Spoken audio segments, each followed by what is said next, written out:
हाँ जी बेटा, हम बात करें CPC 1908 की। बहुत ही अच्छा कानून है, पढ़ने में मज़ा आता है। CPC 1908 एक्ट नंबर है हमारा 5। एक्ट नंबर 5 है। जब हम 1908 की बात करते हैं तो हमारे पास बहुत सारे स्टेट के जब स्टूडेंट होते हैं, जैसे राजस्थान की मैं बात करूँ, पंजाब की बात करूँ, मैं हरियाणा की बात करूँ, मैं बिहार की बात करूँ, तो मैं बात करती हूँ आपकी किस के दिल्ली की बात करूँ, या और भी बहुत सारे स्टेट है जहाँ पे एक और एक्ट होता है हमारे कोर्ट्स में, उसका नाम है रजिस्ट्रेशन एक्ट। सर बिहार में रजिस्ट्रेशन नहीं है, यूपी में है रजिस्ट्रेशन एक्ट। तो उस रजिस्ट्रेशन एक्ट के अंदर अगर आप देखेंगे तो वो भी 1908 का है, तो दोनों सेम टाइम के हैं। तो इससे पहले कॉमन था हमारे भारतीय साक्ष्य अधिनियम और भारतीय कॉन्ट्रैक्ट एक्ट होता था, ईजमेंट और टीपी एक्ट होता था, तो बहुत सारे ऐसे कॉमन भी हैं हमारे पास। तो 1908 का है। अब देखो इसमें अमेंडमेंट होगा, भविष्य में इसमें भी अमेंडमेंट जरूर होगा। इसका काम क्या है? ये है CPC। CPC मतलब सिविल नेचर। सिविल नेचर के जितने भी डिस्प्यूट है, आप यहाँ पे आ जाओ, हम आपको देंगे 3 चीज़ें: कंपनसेशन, रिलीफ, डैमेजेस। लिखो 3 वर्ड। कंपनसेशन मैं दूंगा आपको, रिलीफ दूंगा मैं आपको, और मैं आपको डैमेजेस दूंगा। हिंदी वाले कंपनसेशन को बोलते प्रतिकर, रिलीफ को बोलते अनुतोष, और डैमेजेस को बोलते नुकसानी। ये जो नुकसानी शब्द है, ये जो डैमेजेस वर्ड है, ये आपको सुनने को मिलता है कहाँ पर? टॉर्ट में। याद आया? टॉर्ट में।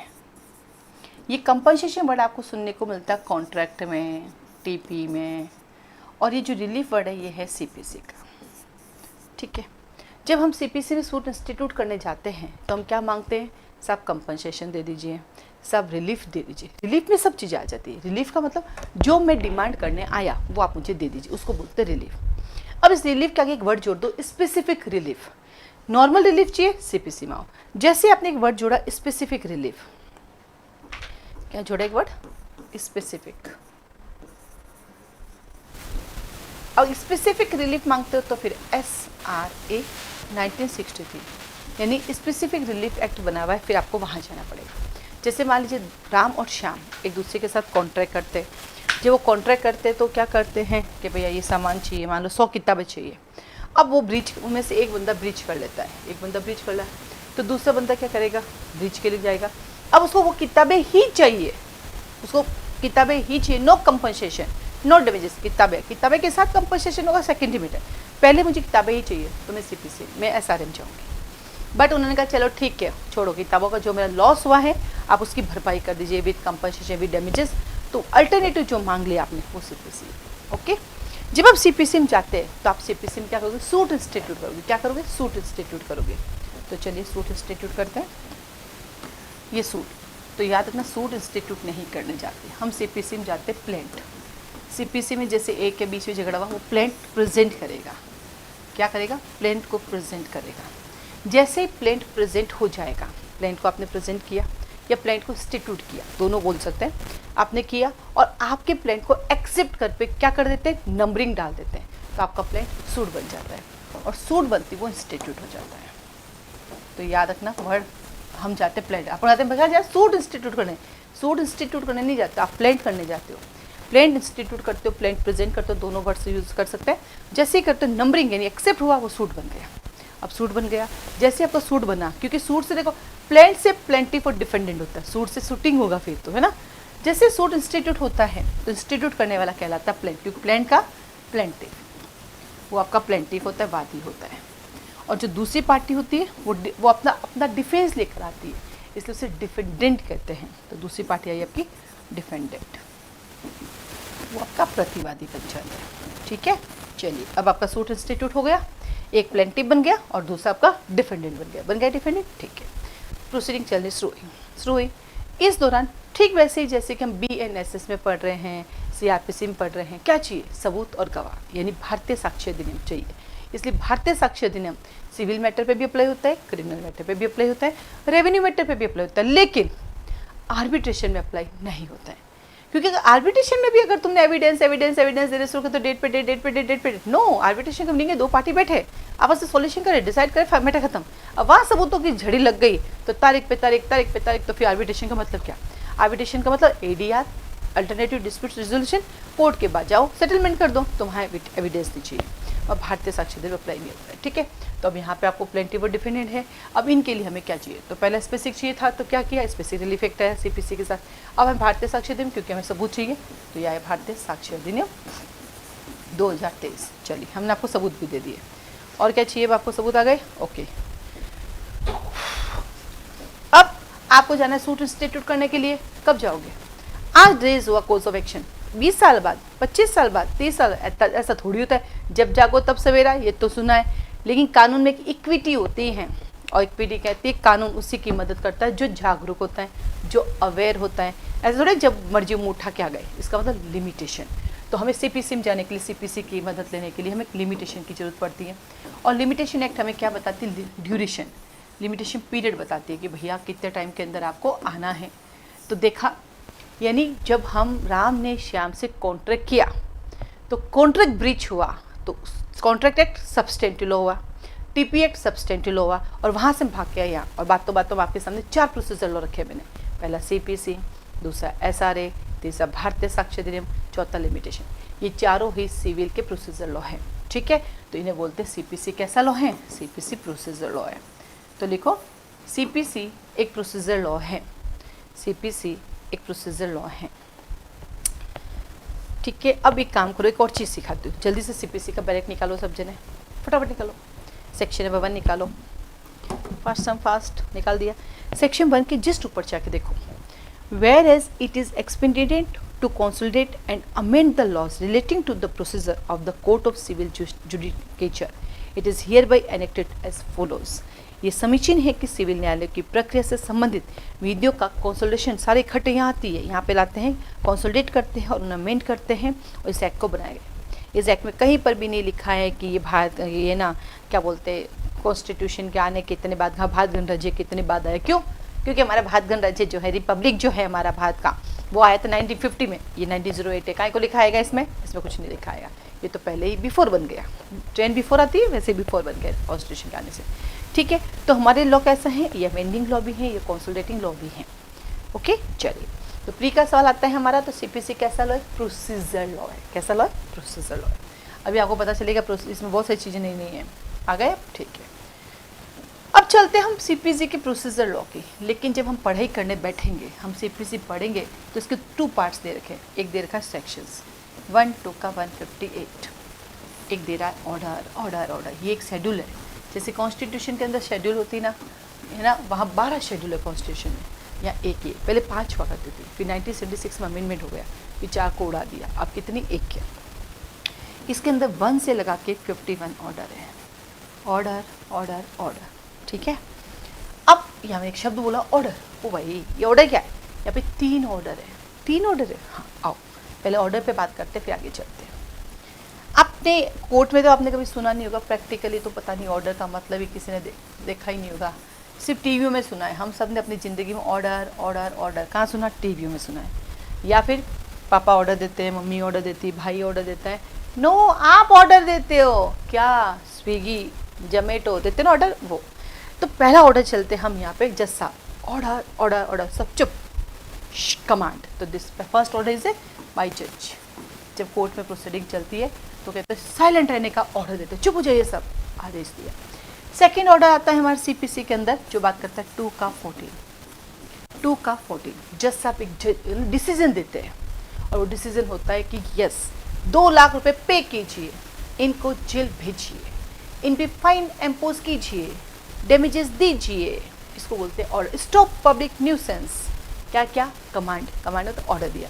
तो जज साहब कोई चीज़ देने के लिए कहता है या किसी चीज़ को रोकने के लिए कोई ऑर्डर देता है, डिसीजन देता है, वो ऑर्डर है। तो लिखो, जज कभी किसी कंपनसेशन डैमेजेस को देने का, या किसी कार्य को स्टॉप करने का, किसी चीज़ को कंपनसेशन डैमेजेस देने का, या किसी कार्य को स्टॉप करने का जो डिसीजन देता है, that is a call order 2 का 14।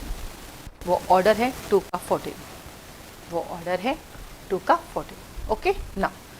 थर्ड ऑर्डर, ये कौन सा ऑर्डर है, अरे ये वाला फर्स्ट शेड्यूल के अंदर आपके ऑर्डर 1 to 51 दिए गए। इस ऑर्डर का मतलब है ऑर्डर में आ जाइए सब, यानी लाइन से आ जाइए, नंबरिंग से आ जाइए, तो यहाँ पे इस ऑर्डर का क्या किया, इन्होंने एक नंबर दिए। जैसे कॉन्स्टिट्यूशन में आर्टिकल्स होते हैं, जैसे एक्ट में सेक्शंस होते हैं, ठीक वैसे ही यहाँ पे क्योंकि सेक्शंस तो पहले आ गए, शेड्यूल के अंदर कैसे करें, तो शेड्यूल का जो हेडिंग्स है उसको एक क्रम में रखा इज अ ऑर्डर, उसके अंदर जो चीज़ें उनको रूल्स है, सिर्फ नेम है, इसके पीछे कोई लॉजिक नहीं है, नाम है आपका, नाम मेरा नाम, सबका नाम है, तो ये हेडिंग्स की दी गई भैया ऑर्डर है, ऑर्डर के अंदर रूल्स है, तो ऑर्डर मतलब हमने सिस्टमेटिक चीज़ों को बना के रखा है, तो ये आपका ऑर्डर है, ऑर्डर के अंदर फिर हम पढ़ेंगे रूल्स आते हैं। तो ये कितने हैं 1 से 51, तो तीनों अपना अपना काम करते हैं। आपकी इंग्लिश है ही ऐसी, एक ही अर्थ के अनेक अर्थ निकलते हैं, हमारे हिंदी में तो फिर भी ठीक है, यहाँ भी आदेश, 2 आदेश सेम है, तीनों आदेश आदेश आदेश, जैसा आपको भी आदेश आदेश आते हो कि चुप रहो चुप रहो चुप रहो कहते हैं, ठीक है। चलिए आगे बढ़ते हैं हम। अब यहाँ पे हम पढ़ेंगे सेक्शंस। सेक्शन देखो, प्री के लिए तो ये क्या है, फिर से कहूँगी, प्री के लिए ये एक प्रोसीजर लॉ ही है प्री एग्जाम के लिए, बट आपकी नॉलेज के लिए मैं बताना चाहूँगी कि सेक्शंस जो हैं वो सब्सटेंटिव पार्ट है। अब बोलते हैं ना सब्सटेंटिव लॉ, ये हमें सिखाते। सब्सटेंटिव का मतलब क्या है, जो आपकी राइट्स को, ड्यूटीज़ को, लाइबिलिटीज़ को, पनिशमेंट्स को, थिंग्स को जो डिफाइन करता है वो हमारा सब्सटेंटिव लॉ होता है। तो यहाँ डिफाइन है सेक्शन 1750 क्या है, सीपीसी क्या कहते हैं, तो जो चीज़ डिफाइन करने का काम करता है वो सब्सटेंटिव होता है, फिर उसको अप्लाई करना है यानी एनफोर्स कराना है, तो ये इनके प्रोसीजर लॉ है, ठीक है। तो हम कह सकते हैं प्री मेन के एग्ज़ाम के लिए, इंटरव्यू के एग्ज़ाम के लिए कि भैया सीपीसी के 2 पार्ट से पहला पार्ट जो बात करता है आपके सब्सटेंटिव की, और दूसरा जो पार्ट करता है वो आपके बात करता है किसकी, जो दूसरा पार्ट है वो आपकी बात करता है प्रोसेसर की, नॉलेज के लिए बताया, ठीक है। चलिए तो आगे आपके पास सेक्शंस भी आ गए, ऑर्डर भी आए, अब 2 लोग भी आ गए, प्लेंटिफ और डिफेंड, ये कोर्ट जाते हैं, अपनी अपनी बात रखते हैं, अपनी बात करते हैं, फाइनली जीत गया, प्लेंटिफ जीत गया, डिफेंडेंट हार गया, ठीक है। जैसे ही प्लेंटिफ जीत जाता है उसका नाम चेंज हो जाता है। जीतने पे यार सबके आप जज बन जाओगे, आपके भी ज़िंदगी में इतने दिन तो कह रहे थे कि भैया ईशा आ रही है, फिर कहेंगे जज साहब आ रहे हैं, तो जीतने के बनने के बाद आपका भी नाम चेंज हो जाएगा। तो जैसे ही ये भाई साहब केस जीत जाते हैं तो ये बन जाते हैं डिक्री होल्डर। अब ये कहेंगे ये क्या हो गया, प्लेंटिफ होल्डर होना चाहिए, डिक्री होल्डर कैसे, सुनो, जब कभी भी प्लेंट के बिहाफ पर जज साहब क्या करते हैं, अपने फॉर्मल एक्सप्रेशन को यूज़ करते हुए पार्टीज के राइट को डिटरमाइन करते हैं और डिसीजन देते हैं। तो मेरी भाषा में सिंपल से लिखो, जज साहब के द्वारा पक्षकारों के राइट्स को डिटरमाइन करते हुए, जज साहब के द्वारा पक्षकारों के राइट को डिटरमाइन करते हुए जो डिसीजन दिया जाता है, जो डिसीजन दिया जाता है उसे डिक्री कहते हैं। देखा, ये भी इसका नाम है। देखो डिसीजन से निकला ऑर्डर, एक वर्ड सिखाया अभी थोड़ी देर पहले मैंने बताया, एक डिसीजन दिया था, तो जज साहब जो डिसीजन देते हैं उसमें डिक्री निकलता है, उसी से ऑर्डर निकलता है, उसी से जजमेंट निकलता है। तो पहले जज साहब देते हैं डिसीजन, इस डिसीजन के अलग अलग वे हैं। तो क्या कहा कि पार्टीज के राइट को डिटरमाइन करते हैं जज साहब, जो डिसीजन देते हैं पार्टी के राइट को, अंडरलाइन करें, राइट्स को डिटरमाइन, राइट्स को डिटरमाइन, राइट्स, तो राइट को डिटरमाइन करके जो डिसीजन देते हैं उसको बोलते हैं डिक्री। राइट्स के अदर देन जो डिसीजन दिया जाता है उसको बोलते हैं ऑर्डर। तो बचा क्या, जजमेंट।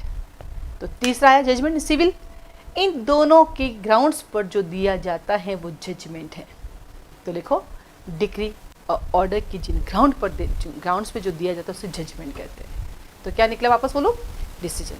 जजमेंट पार्टीज के राइट को डिटरमाइन करता है, उस डिसीजन को डिक्री कहते हैं।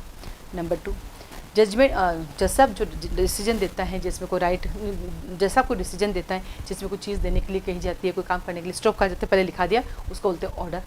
और डिक्री और ऑर्डर के ग्राउंड्स पे जो दिया जाता है उसे कहते हैं जजमेंट। ये सब मैं कुछ नहीं कह रही हूँ, सब डायरेक्ट में लिखा है। देखो बताओ, मैं जजमेंट निकालो आप सेक्शन नंबर 2 का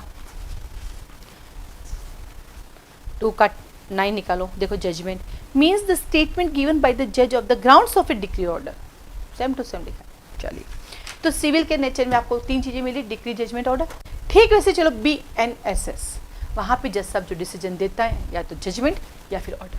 तो लिख दो, इन क्रिमिनल केसेस में भी जज साहब डिसीजन देता है, इन क्रिमिनल केसेस में भी जज साहब डिसीजन देता है, वहाँ डिसीजन के यहाँ पर आता है जजमेंट और ऑर्डर। तो जजमेंट तो क्लियर है, और ऑर्डर कहाँ आएगा, वही स्टॉप पब्लिक न्यूसेंस। BNSS में भी पब्लिक न्यूसेंस है, स्टॉप पब्लिक न्यूसेंस। स्टॉप क्या बोलते हैं आपके पास, riot, stop riot, stop land water disputes, तो वहाँ पर भी आता है। कंपनसेशन देना, ऑर्डर देते हैं, क्यों, जैसे अपन पढ़ेंगे वहाँ पे कि आपने झूठा केस किया, सेक्शन नंबर 260 सेशन ट्रायल में देते हैं 1000 रुपीज़ का फाइन क्यों ना दिया जाए, दैट इज़ अ ऑर्डर। ठीक है। तो लिखो क्रिमिनल मैटर में डिसीजन के बिहाफ पर 2 चीज़ आती है, एक आता है जजमेंट और एक आता है ऑर्डर। और सिविल में डिसीजन के बिहाफ पर 3 चीज़ आती है, डिक्री, जजमेंट और ऑर्डर। ठीक है, चलिए आगे चलते हैं। तो एक हो गया तुम्हारा डिक्री होल्डर,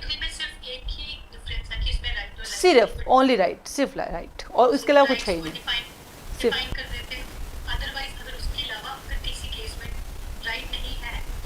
ऑर्डर। हाँ, लेकिन जिसमें डिक्री है ना उसमें भी ऑर्डर हो सकता है। कैसे कि यस, राम को ये घर दिया जाए और साथ ही साथ इस ड्यूरिंग केस में राम को जो मेंटली डैमेजेस हुआ है उसके लिए 2 लाख रुपए का कंपनसेशन दिया जाए। तो एक ही मैटर में डिक्री, हाँ एक ही मैटर में डिक्री भी आ सकती है, ऑर्डर भी आ सकता है, दोनों आ सकते हैं। लेकिन सूट में डिक्री मिलती है, सूट में डिक्री मिलती है और एप्लीकेशन में सिर्फ ऑर्डर मिलेगा। एप्लीकेशन में सिर्फ ऑर्डर ही मिलेगा, एप्लीकेशन में डिक्री कभी मिलती ही नहीं है, जबकि सूट में डिक्री भी मिल रही है और हमें ऑर्डर भी मिल सकता है। तो याद रखना, जब एप्लीकेशन लगती है किसी भी चीज़ की वहाँ ऑलवेज ऑर्डर होगा, 100% ऑर्डर लिख दो। हम कोर्ट में अभी तक सूट लगाए ना, तो सूट में हमें दोनों दे सकते हैं, जैसा सूट में हमें जैसा हमने दोनों दे दिया। देखो सूट लगाया हमने, कहाँ गया हमारा प्लेंट, ये रहा। तो प्लेंट को डिटरमाइन करते हुए हमें यहाँ पे डिक्री भी मिल सकती है और ऑर्डर भी मिल सकते हैं। लेकिन अब एक हमारा दूसरा पार्ट है एप्लीकेशन का।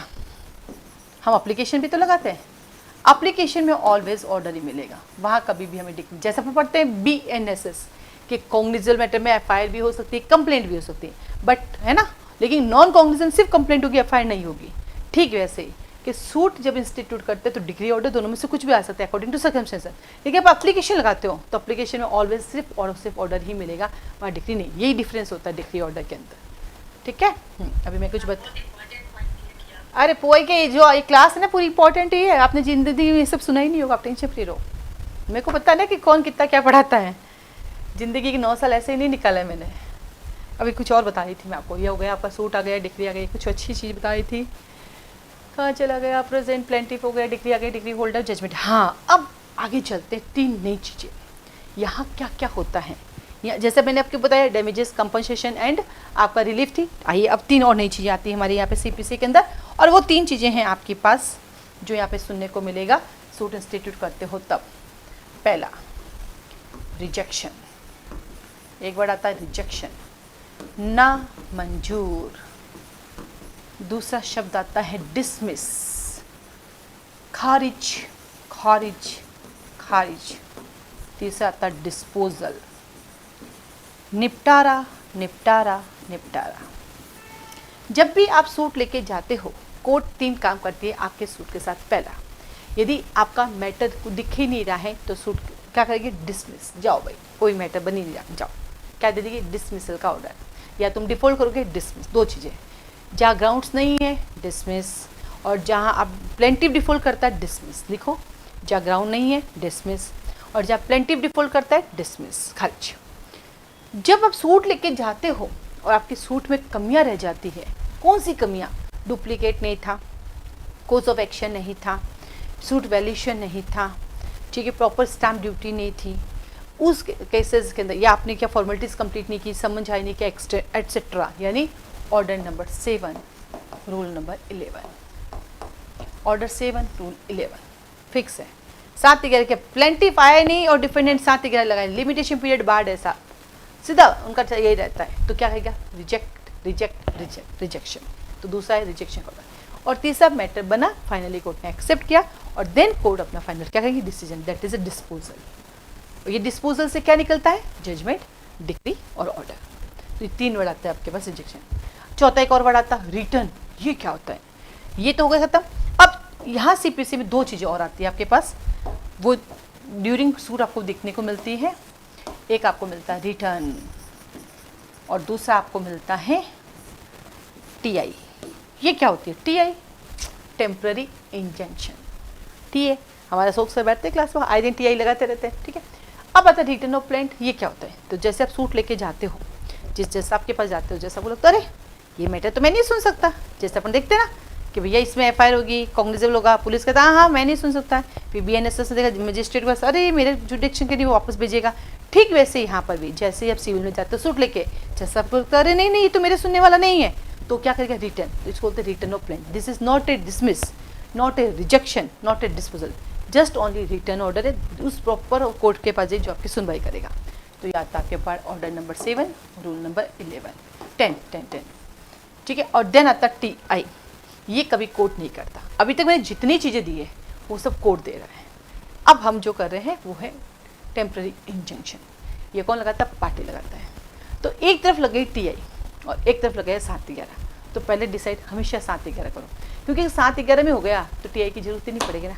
या उल्टा होता है, पहले TI डिसाइड करते हैं। अरे जब 7-11 में आपका रिजेक्शन के ग्राउंड्स है तो टेम्प्रेरी इंजेक्शन की रिक्वायरमेंट ही कहाँ है, जरूरत ही नहीं पड़ती है। लेकिन प्रैक्टिकल कई बार नॉलेज होता है, कई बार डजंट मैटर ना।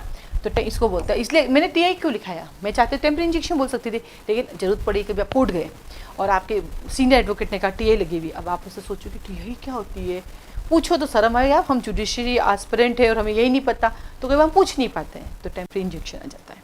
ठीक है, तो ये था वकील साहब के लिए और जज साहब के लिए कि एक वकील जब कोर्ट जाता है तो पूरी CPC पढ़ने की जरूरत ही नहीं है, उसको ये सब पता होना चाहिए क्या सिविल में मिलेगा।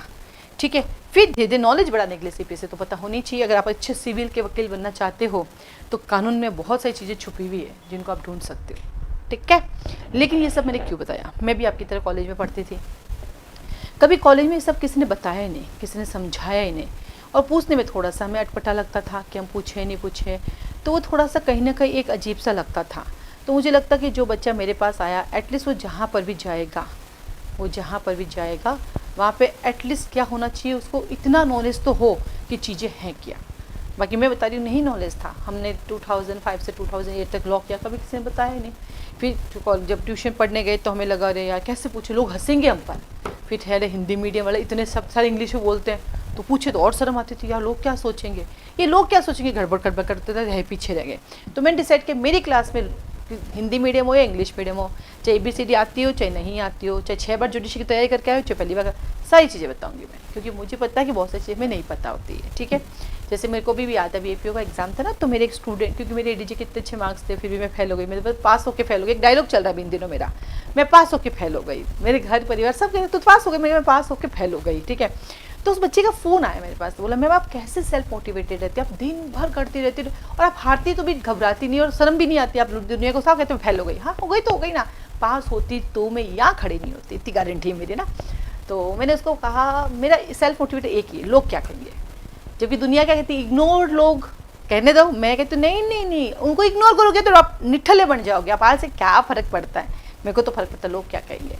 उस लोग क्या कहने का तो इतना खुश हो रहा, मैं कितनी ग्रेट हो, मैंने कहा कोई ग्रेट वेट नहीं हूँ मैं डाउन टू अर्थ, और मुझे पता लोग क्या कहेंगे, क्योंकि बचपन से यही सीखा है, लोग कहते हैं इसलिए हम लोगों को रिप्लाई करते आज यहाँ पहुँच गए। तो आप भी अपने लिए ऐसा लोगों को इग्नोर मत करिए, फालतू बातें हैं, कोई कुछ कहता है तो इग्नोर करे, इग्नोर करो, यहाँ दुख होता है तो इग्नोर करो, यहाँ खराब होता है दिमाग, तो बाकी मत करो। जैसे इसकी सास ने कह दिया आज रोटी नहीं बनाई, नहीं, दैट इज इग्नोर, सास थी ना, ससुर जी दैट इज इग्नोर, पता नहीं इग्नोर, पड़ोसी कुछ कह रहा है नॉट इग्नोर, क्योंकि वो जब उसको इग्नोर कर लोगे तो आलसी बन जाओगे, उसके अकॉर्डिंग काम करो ताकि जीवन आगे बढ़ जाओगे। ठीक है, तो ये आपको बहुत सुंदर सा CPC बहुत अच्छा सा है। अब आगे चलते एक और स्टेप जहाँ पे बच्चा सबसे ज़्यादा कंफ्यूज होता है। आइए, CPC के साथ एक प्रॉब्लम है, प्रॉब्लम ये है कि CPC के अंदर सेक्शंस दे रखे हैं, जैसे कि सेक्शन नंबर 2, 3, 4, 5, 6, 7, 8, 9, 10, 11, 12, 13, 14, 15, 16, 17, 18, 19, 20, 21, 22, 23, 24, 25, 26। देखा, 1 से 25 से हमें कोई लेना देना नहीं है। 1 से 25 सेक्शन के लिए हमें किसी ऑर्डर को उसके साथ रेफर करने की जरूरत है, वो तो सीखने के लिए करते हैं कि ऑर्डर 11 सेक्शन 11 एक्सप्लेनेशन 4 के साथ ऑर्डर 2 रूल 2 लिख दो, और एक्सप्लेनेशन 6 के साथ ऑर्डर 8 लिख दो, वो एक नॉलेज के लिए, बट उसके साथ लिख के पढ़ने की जरूरत नहीं होती। हम सीधा पहुँच के 26 पे।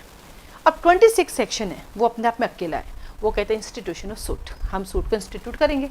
अब उसका प्रोसीजर कहाँ दिया हुआ है, ये तो बता रहे हैं सूट के साथ क्या क्या होना चाहिए, ना एफिडेविट लगेगा, क्योंकि हम बात करते हैं सिविल की तो यहाँ पे हर चीज़ पे एफिडेविट लगता है, हम बात करते हैं क्रिमिनल की वहाँ पे होता है ऑथ, तो इंग्लिश वालों के लिए तो दिक्कत ही नहीं, एक होती है ऑथ, एक होता है एफिडेविट। हिंदी वालों के लिए दिक्कत होती है, क्योंकि एक होता है शपथ और एक होता है शपथ पत्र, सिर्फ पत्र लगने से चेंज हो जाता है। जो ऑथ होती है वो ऑरल होती है, ठीक है, और जो एफिडेविट होता है वो रिटन होता है। जो ऑथ होती है वो ऑरल होती है, और जो एफिडेविट होती है, जो एफिडेविट होती है वो हमारी क्या होती है, रिटन में होती है। ठीक है, एफिडेविट हमारी रिटर्न में होती है। तो हिंदी वालों के लिए थोड़ी सी दिक्कत होती है, तो यहाँ पे सारा काम क्या एफिडेविट पे चलता है। वैसे भारतीय साक्ष्य अधिनियम कहता है मैं एफिडेविट को एविडेंस नहीं मानता हूँ, वो सही है, ये एविडेंस नहीं है, एफिडेविट इज नॉट एविडेंस, लेकिन वो क्या कहता है कि मैं एफिडेविट को एविडेंस नहीं मानता, फिर सारा काम एफिडेविट पे होता है। तो इसने ये बता दिया कि भैया आप जो प्लेट लेकर, फिर इसने कहा बाकी का काम आप ऑर्डर नंबर 4 रूल नंबर 1 और 2 देखो। अब जब बच्चा कोई भी कमेंट्री पढ़ता है, कोई भी गाइड पढ़ता है, साथ साथ चलता है, और आता सेक्शन, फिर ऑर्डर, फिर उसके रूल, तो वो कंफ्यूज हो जाता है ना। तो मैं थोड़ा इसको इजी करती हूँ। मैंने 2018 के अंदर यूट्यूब पे पढ़ाया था पूरा सीपीसी, पूरा पहले सेक्शन पढ़ाया, फिर ऑर्डर पढ़ाया, उसके बाद लोगों ने थोड़ा इसको डिफ्रेंशिएट करके पढ़ना गया। लेकिन जो मेरे अगेंस्ट हैं, जिनको उर्मिला राठी नाम पसंद नहीं है, फेस पसंद नहीं है, वो तो ये क्या पढ़ाती है, क्या सेक्शन अलग, क्या ऑर्डर, खुद से तो वही पढ़ेंगे, वो खुद तो वही पढ़ेंगे, पर दुनिया के सामने ये क्या अलग अलग पढ़ाती है, ऐसे थोड़ी होता है सीपीसी खराब हो जाएगी, लेकिन खुद बैठ के वही पढ़ेगी, ठीक है। तो कई लोग कमेंट करते हैं कि आपको अलग अलग नहीं होना चाहिए, लेकिन मैं आपसे बताती हूँ कि चाहे आप जुडिशरी पढ़ाई कर रहे हो लोअर की, चाहे हायर की कर रहे हो, ठीक है, और चाहे आप क्या बोलते हैं वकालत कर रहे हो, कुछ भी कर रहे हो XYZ, अगर सीपीसी को पहले समझना है एक बार, तो पहले सेक्शन अलग पढ़ना, फिर ऑर्डर जब पढ़ो तो सेक्शन को वहाँ चिपका देना, तो 2 बार रिविजन हो जाएगा। कभी ये गलती मत करना कि मैं तो साथ साथ पढ़ूंगा, वो मैडम बेकार है, गेली है, उनको कुछ नहीं आता है। मैंने तो साबित किया, मुझे सब आता है, EDJ के एग्जाम में सब साबित कर दिया मैंने, रिटर्न एग्जाम में सब कुछ दे दिया मैंने आपको कि भैया रिटर्न में भी इंटरव्यू जितने नंबर ला सकते हो, इसलिए कोई गैला नहीं है, कोई पागल नहीं है, अच्छा लगे तो एक्सेप्ट करो, लेकिन रियलिटी यही है कि सीपीसी को ईजी करना है तो इसको इग्नोर करो। पहले आप सेक्शन 26 पढ़ो, 7, 8, 9, 8 पूरा करके 158 तक पढ़ लो, पढ़ लिया, फिर अपन ऑर्डर 1 में चलेंगे। ऑर्डर 1 के अंदर किसी सेक्शन की कोई रिक्वायरमेंट ही नहीं, फिर चलो ऑर्डर 2, ऑर्डर 2 रूल 2 पढ़ोगे, तब हम वहाँ पे क्या करेंगे, सेक्शन नंबर 12 लिखेंगे, क्योंकि वो हमारा काम का है। समझने के लिए हम क्या करेंगे, सेक्शन नंबर 11 एक्सप्लेनेशन 4 लिखेंगे नॉलेज के लिए। फिर हम ऑर्डर 3 पे चलेंगे। ऑर्डर नंबर 3 पे जब चलेंगे तो हम क्या करेंगे, जो हमारा सेक्शन नंबर 2 है उसका जो 15 है हमारा प्लीडर, उसको कोरिलेट करेंगे। तो फ़ायदा हुआ ना आपको, क्या फ़ायदा हुआ कि ये जब ये वापस सेक्शंस आ रहे हैं, इसका मतलब हमें सेक्शन को 2 बार पढ़ने का मौका मिलेगा। और जब नोट्स बनाएंगे तो पहले सेक्शन से, फिर जब हम यहाँ ऑर्डर के नोट्स बनाएंगे तो वापस सेक्शन लिख देंगे। उसके बाद जब एक बार आपका पूरा अच्छे से घर मकान बन गया, तैयार हो गया, अब अपने मकान में जहाँ मर्जी सोफे लगाओ ना, फिर दोनों साथ पढ़ो, किसने मना किया। पहले मकान तो ढंग से बना के रख लो, फिर जहाँ मर्जी उसे चेंज करना। आप तो ये मकान बनेगा साथ साथ ही सोफे लगाऊंगा, फिर करेक्शन होगा, फिर सोफे लगाऊंगा, फिर तोड़ूंगा, फिर खराब करूंगा, इससे अच्छा अलग अलग कर लो, ठीक है। तो हम पहले पढ़ेंगे सेक्शंस अच्छे से और देन हम पढ़ेंगे ऑर्डर। बहुत इजी सीपीसी है, बस दिक्कत ये थोड़ी लेंथी है, ठीक है। आइए हम बात करते हैं सीपीसी की। 1908 एक ज़माना था, अब तो वो चेंज हो गए, अब तो बच गए। तो मुझे आज भी याद है, स्टूडेंट कई बार गलती करते हैं। क्या गलती करते हैं, हमारे यहाँ पे एक अलग अलग कंपनी के बैरेक्ट आते हैं। तो हमारे एक जोधपुर है मेरा, जोधपुर में कानून प्रकाशक के बैरेक्ट आते हैं, उनकी शकल एक जैसी है। वैसे जनरली सभी लोग अपनी शक्ल एक जैसी ही रखते हैं, तो कानून प्रकाशक थ्रू आउट है, उस पर लिखा था दंड प्रक्रिया संहिता और सिविल प्रक्रिया संहिता। तो मेरी एक स्टूडेंट ने मुझे फोटो भेज कर, मैडम जब ये दोनों बैरेक्ट एक जैसे तो फिर 2 क्यों। और जैसे उसने कहा, और मुझे देख के हंसी आ गई, क्योंकि देखो आप एकदम से देखोगे ना तो दोनों प्रक्रिया संहिता, तो उस समय जब एक जैसे बड़ा हाईलाइट तो दंड प्रक्रिया संहिता है। मैंने कहा बेटा एक सीपीसी एक सीआरपीसी है, ठीक है, लेकिन अब तो BNSS के चेंज हो गया। तो सीपीसी 1908 है। तो इसका काम क्या है, इसको संहिता क्यों कहा गया है, तो याद रखना एक्ट वो होता है जो पर्टिकुलर चीज़ें की बात करता है। जैसे आप एविडेंस एक्ट पढ़ना, सॉरी भारतीय साक्ष्य अधिनियम पढ़ना, वो सिर्फ एविडेंस की बात करेगा। आप कॉन्ट्रैक्ट एक्ट पढ़ना, वो सिर्फ कॉन्ट्रैक्ट की बात करेगा। RTP एक्ट पढ़ना, वो सिर्फ ट्रांसफर की बात करेगा। आप डोमेस्टिक वोलेंस के, वो सिर्फ वोलेंस की बात करेगा, ठीक है। लेकिन जैसे ही आप संहिता पढ़ोगे तो सीपीसी को बेचारा हिंदू लॉ को भी कवर करेगा, कॉन्ट्रैक्ट को भी कवर करेगा, TP को भी कवर करेगा, सर्विस मैटर को भी कवर करेगा, आपके कॉपीराइट ट्रेडमार्क को भी कवर करेगा, आपके लीगल राइट को भी कवर करेगा। ये हर चीज़ को कवर करेगा। आपके नेगोशिएबल इंस्ट्रूमेंट एक्ट के अंदर जो प्रोमिसरी नोट है, जो आपका बिल ऑफ एक्सचेंज है, जो हुंडी है, उसको भी कवर करेगा। आपका पार्टनरशिप एक्ट है वो भी कवर करेगा, आपका सेल ऑफ गुड्स एक्ट है वो भी कवर करेगा। यानी संहिता वो होती है जो सारे सब्जेक्ट पे बात करता है, और एक्ट वो होता है जो पर्टिकुलर पे बात करता है। तो ये आ गया आपका सीपीसी। अब एक्ट नंबर क्या है इसका, 5। ये एक्ट नंबर क्या होता है, ये मैंने बहुत प्यार बता रखा है कि 1908 में बहुत सारे कानून बने होंगे, तो इसका एक्ट नंबर 5 है। वैसे मैंने अभी कहा ना रजिस्ट्रेशन एक्ट है, तो उसका एक्ट नंबर क्या है पता है, 16। कैसे याद किया, रटा थोड़ी ना, उसका 1908 है, उसको मैंने उल्टा कर दिया, 8 दूनी 16, तो उसका एक्ट नंबर निकल गया। तो कई बार आपको चीज़ें ऐसे याद करनी पड़, मतलब समझनी पड़ती, रटना सॉल्यूशन नहीं है। रटी हुई तो पता है हनुमान चालीसा भूल जाते हो, रटी हुई पता आपको कैसे। आप हनुमान चालीसा बोलो एकदम से माइंड और चला गया, हनुमान चालीसा आउट हो जाएगी, तो रटी हुई चीज़ें भूल जाओगे, समझी हुई चीज़ें हमेशा याद आएगी। ठीक है, आगे चलते हैं हम। वही हमारा बिना डायग्राम के मैं तो पढ़ा नहीं सकती, तो मेरी रोज़ की कहानी तो आएगी आएगी, और ये ज़रूरी भी है। हाँ, कई लोगों को लगता है टाइम वेस्टिंग है, आपके लिए होगा, मेरे लिए तो अपने घर के जाने का रास्ता है और ये ज़रूरी होता है। तो चलते पार्ट। कितने यहाँ पे चैप्टर वर्ड यूज़ नहीं किया, देखो बैरिक के अंदर यहाँ पे ना पार्ट वर्ड यूज़ किया गया, पार्ट। ये इससे कोई फर्क नहीं पड़ता, chapter part same to same है ना। इसके अंदर कितने पार्ट्स है? 11 पार्ट है। 11 पार्ट के अंदर कितने सेक्शन है? 1 से लेके 158 तक है। इसके अंदर एक शेड्यूल है, उसके अंदर ऑर्डर है। कितने ऑर्डर है? 1 2 का 51 है। ठीक है, इसका एक्सटेंड कहाँ पे है? होल ऑफ इंडिया में। कब से हुआ होल ऑफ इंडिया में इसका एक्सटेंड? होल ऑफ इंडिया में इसका एक्सटेंड 31 अक्टूबर से हुआ, उससे पहले नहीं था। कब से हुआ? 31 अक्टूबर से, लिख दीजिए 31 अक्टूबर से 2019। इसका कमेंसमेंट डेट क्या? 1 जनवरी। अच्छी डेट पे आया ये, 1909 पे आया। इसका भी 1 जनवरी 1909 है, और रजिस्ट्रेशन एक्ट का भी 1 जनवरी 1909, दोनों सेम डे आए। 1 जनवरी को हमारे बहुत सारे कानून आते हैं। मुझे याद है, मैं लगभग पूरा दिन क्लास में ही रहती हूँ, मतलब मेरा काम ही है ये, पढ़ना पढ़ाना पढ़ना पढ़ाना। मतलब समझो कि इनके बिना मेरा जीवन है। कई बार तो मुझे आज में पूरे दिन नहीं पढ़ी, भैया आज मैं पढ़ाई करूँगी, क्लास की छुट्टी, मैंने उस दिन क्लास छोड़ दी थी, मुझे पढ़ना है। मैं क्लास में आने के लिए पढ़ती नहीं हूँ, मैं खुद के लिए पढ़ती हूँ। जैसे ना मुझे एग्जाम देना है, ऐसा नहीं कि आज क्लास जाना उससे पहले मुझे पढ़ के आना को, वो तो सारे रटे हुए हैं। लेकिन खुद के लिए बैठ के पढ़ती हूँ, नई नई चीज़ें आती हैं, नए नए केसेस आते हैं, वो ऐड कराना होता है। ठीक है, तो ये मेरी आदत बनी हुई है कि मुझे पढ़ना है। तो मैं फिर इसकी जन्मदिन भी मनाती हूँ भाई, जब भी आता 1 जनवरी मैं केक भी काटती हूँ, बहुत सारे कानूनों के। तो कमेंट करते इसके कौन करते हैं? अरे भैया, आप अपने बच्चों का क्या काटते हो कि नहीं काटते हो? अपने माता पिता का क्या काटते हो कि नहीं काटते जब उनका जन्मदिन?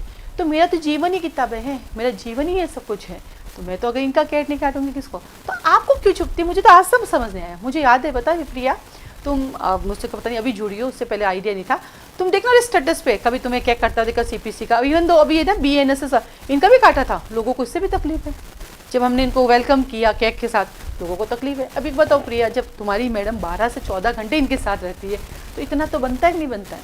सही है गलत है ना? पर लोगों को इसमें भी प्रॉब्लम है।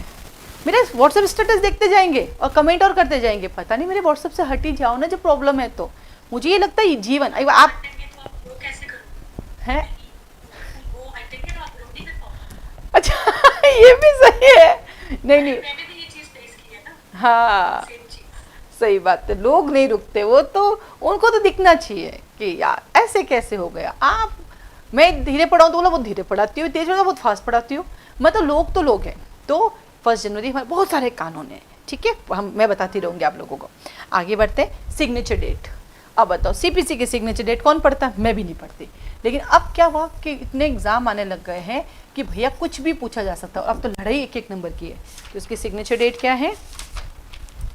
देखो अभी BNS की सबकी याद है, क्योंकि अभी हमारे सामने इसकी 21 मार्च है, 21 मार्च 1908।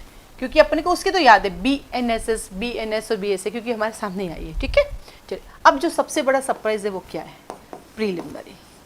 जो भी कानून पढ़ोगे आपको प्रीलिमिनरी दिखेगा 1 2 का 8। लेकिन इसका जो प्रीलिमिनरी है वो चैप्टर 1 नहीं है, वो पार्ट 1 भी नहीं है, ये अलग ही है। इसलिए जब भी आप रिवाइज करते हो ना, बड़े कंफ्यूज हो जाते हो। मैं कहती हूँ छोटे मोटे एग्जाम दिया करो, आप हर एग्जाम दो, आपको लगेगा लेवल कुछ नहीं होता है। ADG के एग्जाम में आपसे पूछा जा सकता है कि जो पार्ट 1 है वो कहाँ से कहाँ तक है, इससे लेवल नहीं होता। मेरे पास एक फ़ोन आया, अरे मैडम क्या दिल्ली जुडिशरी का जो लेवल है वो बाकी से अलग है? मैंने कहा एग्जाम तो एग्जाम है, और किसी का लेवल नहीं। मुझे याद है दिल्ली हायर जुडिशरी के एग्जाम में पूछा था वारंट की डेफिनेशन कहाँ दी गई है प्रिया?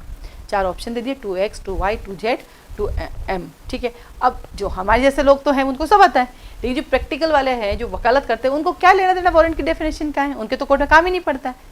तो लेवल कभी नहीं होता, एग्जाम एग्जाम होता है।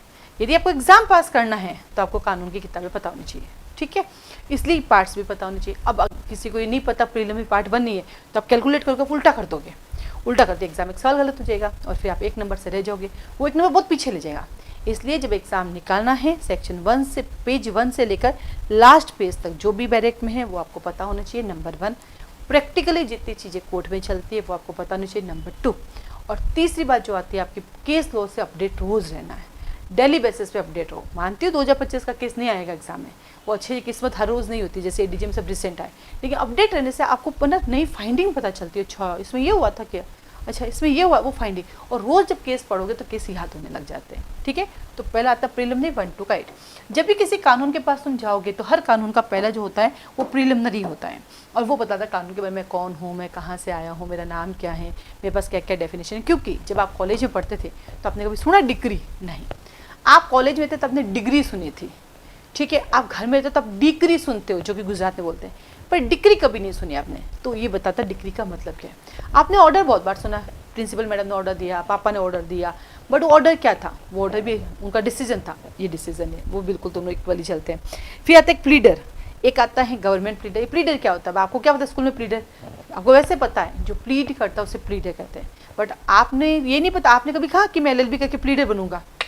आपने कहा मैं एलएलबी करके एडवोकेट बनूंगा, मैं वकील बनूंगा, मैं अधिवक्ता बनूंगा, वो वर्ड नहीं, यहाँ प्लीडर वर्ड यूज़ किया। जो प्लीड करता है वो प्लीडर। प्लीडर में आपका एडवोकेट आता है, अटॉर्नी आता है, सॉलिसिटर आ जाता है, वो सब आ जाता है, बट यहाँ पे वर्ड यूज़ किया क्या? प्लीड। क्योंकि देखो प्लेंटिफ गया, प्लेंट किया था, प्लेंट किया तो प्लेंटिफ आया, प्लेंटिफ से सूट बना, सूट से फिर डिसीजन आया, डिसीजन से अब डिक्री होल्डर बने। ठीक वैसे ही तो ये जो भी प्रीलिमिनरी होती है वो हमेशा अपने बारे में समझाती है। जैसे मेरा नाम क्या है? डॉक्टर उर्मिला राठी।